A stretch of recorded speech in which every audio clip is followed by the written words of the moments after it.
مسله دا نه یو فرض نه پوره کول دي، یو عمل پرې ښودل دي، او یو د هغې نه انکار کول دي. دا دواړه جدا جدا مسلې دي.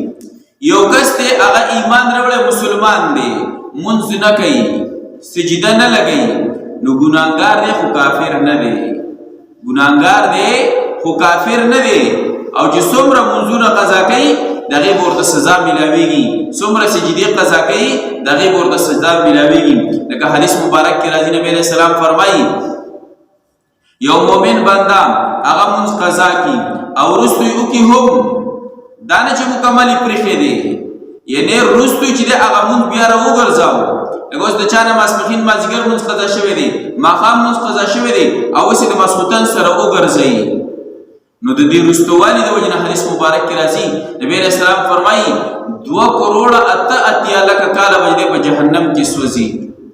2 کروڑ 88 لاک سال چې دی دا به صرف د دې د وجې نه جهنم کې سوځي چې دا مونځ یې لیټ کوو. ولې دې لیټ کوو؟ الله به دې دا مونځ دې ولې لیټ کوو؟ د مازدیګر په ټیم دې ولې نه کوو چې ماښام او ماسخوتن دې کوو؟ نبی حدیث مبارک دی د معمولی سفر او یا د نور ضرورت په وجه باندې دا مونځ لیټ شي نو دومره سزا ده. نو چې بیا یو مؤمن بنده هغه د سره ونکړي بلکل یې پرېږدي نو د هغه به څومره سزا یې بیا. یو سړی به اوس وایي چې لکه دا بله څنګه کېږي؟ نو چې په یوه سجده الله جل شانه څومره انعامات ورکوي نو بیا په یو سجده پرېښودل دا عذابونه سره ډېر نه دي بیا. نو چې دغه رنګې نور چې دی نافرمانۍ نه ورسره شي او یا ډېر منځونه قضا کړي د هغه به بیا څه حالت وي. نو اوس به راشو دې خبرې ته یو سړی به چې لکه 2 کروڑ 88 لکه کال دا به چېرته کېږي؟ نو حدیث مبارک کې راځي داسې د دنیا ژوند نه دی چې 50-60 سال عمر دی بس تېر به شي. نه، حدیث مبارک کې راځي نبی علیه السلام فرمایي د آخرت ژوند دا صرف د انسان د عقل مطابق یو مثال ورکړی دی. نور د آخرت ژوند چې دی لازواله ژوند د هغې څه ګنتي او حساب نشته دی.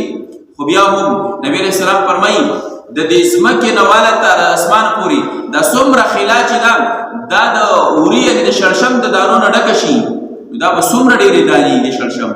او بیا نبی علیه السلام فرمایي یو مرغه راځي خو دا په ورځ کې هم نه راځي، هفته کې هم نه راځي، میاشت کې هم نه راځي، کال کې هم نه راځي، دا 1000 کاله پس راځي، 1000 کاله 1000 سال بعد راځي او صرف یوه دانه ته وړي، پوره ځان هم ترې نه مړی، یوه دانه ته وړي.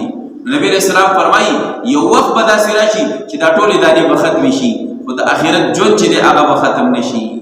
نو اوس موږ د دغه دومره ژونه پورې هغه ژوند چې دی د هغه بهتر کېدل او نقصاني کېدل صرف په دې ژوند د دنیا په دې ژوند باندې دي موقوف دي.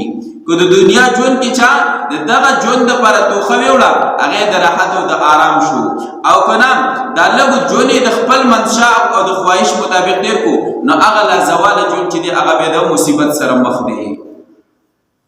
نو دلته کې الله جل شانه د سجدې ذکر کوي. شیطان د سجدې نه انکار وکړو. اوس مؤمن بنده هغه د په خپل ځان باندې سوچ وکړي چې زه څومره منځونه قضا کوم، زه څومره سجدې چې دي هغه په ورځ کې قضا کوم، څومره پرېږدم.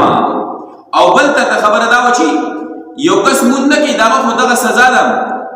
یو کس د سجدې نه انکار وکړو، د سجدې نه انکار وکړو یا د مونځ نه انکار وکړو چې نه کوم، نو په دې باندې دی کافر کېږي.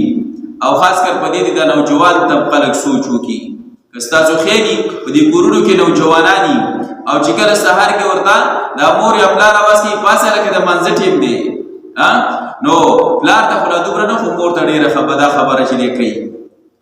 اوس 1 ځل 2 ځل 3 ځل ورته وایي او هغه ته مور چې ته غوسې چې پاسه لکه مونځ نه قضا کېږي ناوخت یې مونځ وکړه او دی وایي نه کوم. نو دې خبرې ته دې بیا سوچ وکړي چې دا نه کوم نه دی اوس د مونځ نه انکار وکړو په دې باندې دی کافر شو. ګورئ د شریعت مسله ده مونځ له راپانسي مونځ جوړو کو ګناهګار دی خو کافر نه دی. خو دا مور ته وایي چې یا پلار ته وایي چې پاسه مونځ وکړه او دی وایي نه کوم. ډېر نوجوانان داسې ګورئ دا به تاسو ډېر نو کېدای شي اورېدلي او کوي داسې بیا د نوجوانان چې چا ویلي هغه په خپل په دې باندې سوچ وکړي. ډېر به یې وایي نه کوم یا وایي زه دې راباندې وکړه نه کوم چې نه کوم نو اوس یې د مونځ نه انکار وکړو په دې باندې کافر شو. نو دې داسې معمولی وړې خبرې خلک وایي لکه معمولي خو اګر ډېره لویه خبرې ځکه حدیث مبارک کې نبی علیه السلام فرمایي یو کس به خبره وکي په جبه به معمولی وګڼي خو د هغې د وجې نه په جهنم کې دومره لرې پلې ونیسي لکه د ځمکې نه چې اسمان څومره لرې دی. نو هغه دغه خبره وي چې دی خو یې مړه ما خو یو خبره وکړه چې نه یې کومه. نو اوس هلته کې خبره بل طرف ته لاړه. اوس به دی دوباره ایمان تازه کوي. که ایمان یې دی نه لري نو هسې د بیا مونځونه کوي. نو دا د بعضې مسلې چې دي هغه په ژبه چې دی هغه داسې معمولي او ظاهري ډول معمولي معلومېږي خو ډېرې زیاتې خطرناکې مسلې